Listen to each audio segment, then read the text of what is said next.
Hola, ¿qué tal? Donc on se retrouve pour une nouvelle vidéo où je vais vous parler de la Ligue 1 et de la Ligue 2 qui sont actuellement en trêve et je vais vous dire un petit peu qu'est-ce que je pense qui va se passer pour la suite et analyser un petit peu ce qui s'est passé depuis le début de saison. Donc en premier, je vais commencer par la Ligue 1. Donc je pense que pour la première place, même si comptablement c'est loin d'être fait, parce qu'ils ont pas mal de points d'avance, mais pas assez pour pouvoir être sûr d'être champion. Je pense que le PSG va être champion et que globalement pour moi c'est pas un sujet, donc je vais l'écarter de suite déjà. Ensuite, pour la place au podium, là par contre, ça risque d'être beaucoup plus serré. Donc, on a l'Olympique de Marseille qui a fait un bon début de saison et qui se retrouve deuxième à la trêve et qui a bénéficié aussi de beaucoup de matchs à domicile face aux gros, ce qui va pas être le cas au retour. Alors attention par rapport à ça, attention par rapport au fait qu'ils ont un effectif que je trouve plutôt restreint. Donc voilà, attention par rapport à ces choses-là. Mais le point positif côté Olympique de Marseille, c'est qu'ils ont réussi à trouver un vrai collectif et on sent qu'il se passe vraiment quelque chose dans cette équipe collectivement et on sent que le projet de Villas-Boas passe très bien auprès des joueurs. Donc voilà, sur ce point-là, c'est plutôt positif. Et il faut espérer pour l'OM qu'ils soient dans la même continuité. Sur la suite de la saison qu'ils ont été au début de la saison s'ils veulent espérer le podium, ce qui pour l'instant est quand même largement abordable vu qu'ils sont actuellement deuxième du classement et en tout cas ils ont leur destin en main, ça sera à eux de bien le gérer. Mais bon, c'est vrai qu'il y a de quoi être optimiste et d'un autre côté on peut être inquiet aussi sur certaines choses, mais globalement je reste assez optimiste pour l'OM et je les vois bien finir sur le podium en fin de saison. Ensuite, les autres équipes, donc on a Lille qui va bénéficier d'une chose, c'est qu'ils n'ont plus le match européen à jouer. Et donc, quand on sait qu'ils ont un effectif pas non plus très pléthorique, on sait que ça peut être un avantage vu que ça fait des matchs en moins à jouer et que forcément ils auront moins besoin de tourner, ils auront probablement moins de blessés vu qu'ils ont moins de matchs. Donc pour moi ça peut être un avantage. Et Lille qui est bien classé, qui a aussi, selon moi aussi son destin en main pour finir sur le podium. Il y a une équipe qui petit à petit, je trouve, commence à se former à Lille et on commence à avoir des choses de plus en plus intéressantes, avec notamment Renato Sanchez qui est en train de montrer un petit peu son talent petit à petit.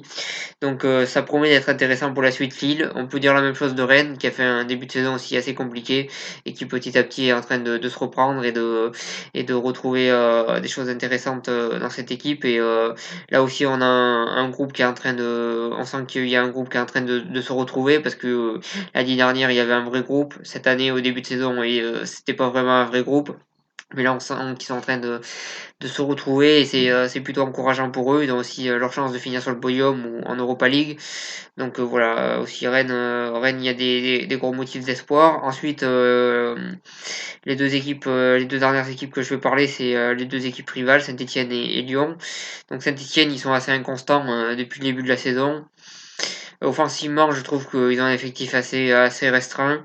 Donc, il faudra voir qu'est-ce qui va se passer pour la suite. Je pense qu'ils peuvent accrocher une place en Europa League, mais ça risque d'être compliqué.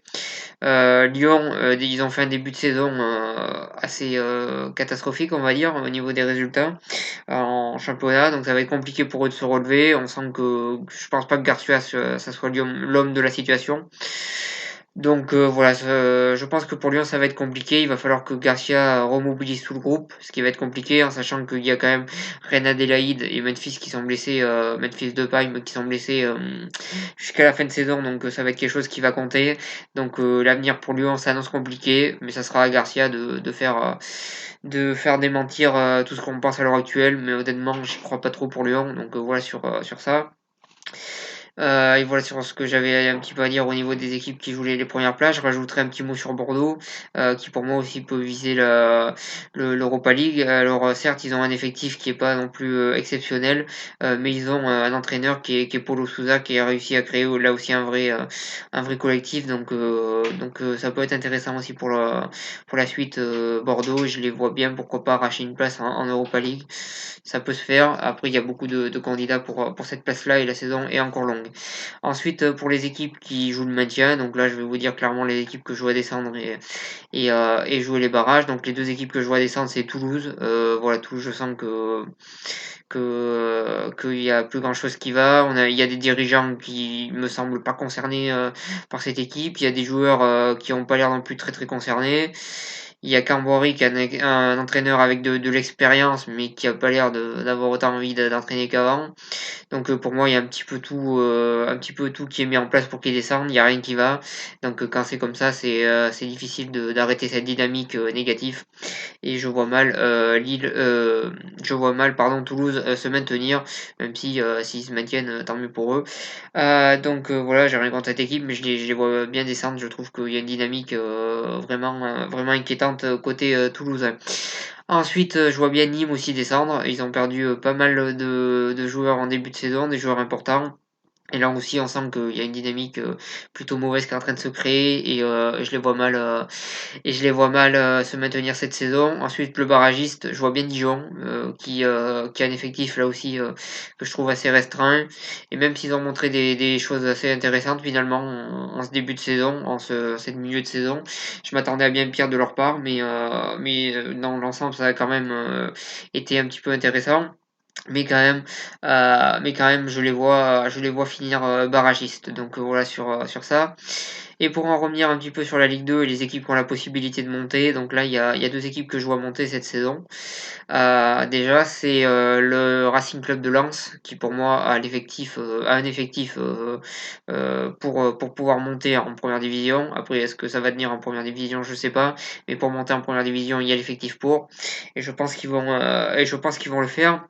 Et ensuite, la deuxième équipe, c'est Lorient, là aussi, au niveau de l'effectif, je pense aussi qu'ils vont le faire aussi. Après, pour les barrages, pour la troisième place jusqu'à la cinquième, ça va être beaucoup plus serré. Il y a des équipes comme Ajaccio qui ont fait un bon début de saison. Il y a Sochaux qui avait fait un bon début de saison et qui est en train un petit peu de reculer au classement actuel. Donc, mais ils sont toujours là, ils peuvent toujours remonter. Donc, il y a pas mal d'équipes pour les places de barragistes encore engagées en Ligue 2 et qui peuvent l'espérer. Il y a Troyes aussi qui a eu des bons résultats jusque-là. Il y a Valenciennes aussi qui est bien classée. Voilà, il y a Le Havre aussi qui, je pense, aimerait bien remonter. Il y a le Clermont Foot aussi qui fait des bons résultats depuis le début de la saison, même s'ils ont un petit peu du mal à domicile. Mais c'est une équipe qui pour le coup a des nouveaux dirigeants qui ont vraiment un projet sportif pour le club. Donc ça peut être intéressant et pourquoi pas je pense que pour moi ils peuvent finir dans les 5 premiers. Je ne les vois pas monter en Ligue 1. Mais pourquoi pas espérer finir dans les 5 premiers. Je pense que ça serait un bel objectif pour eux. Il y a beaucoup d'autres équipes en Ligue 2 qui peuvent espérer aussi finir dans les 5 premiers. Donc on va voir tout ça, c'est assez serré à ce niveau-là, mais ça paraît aussi intéressant pour la suite et donc pour la Ligue 1, j'ai dit ce que je pensais. Donc je vous remercie de m'avoir suivi et je vous souhaite une bonne continuation.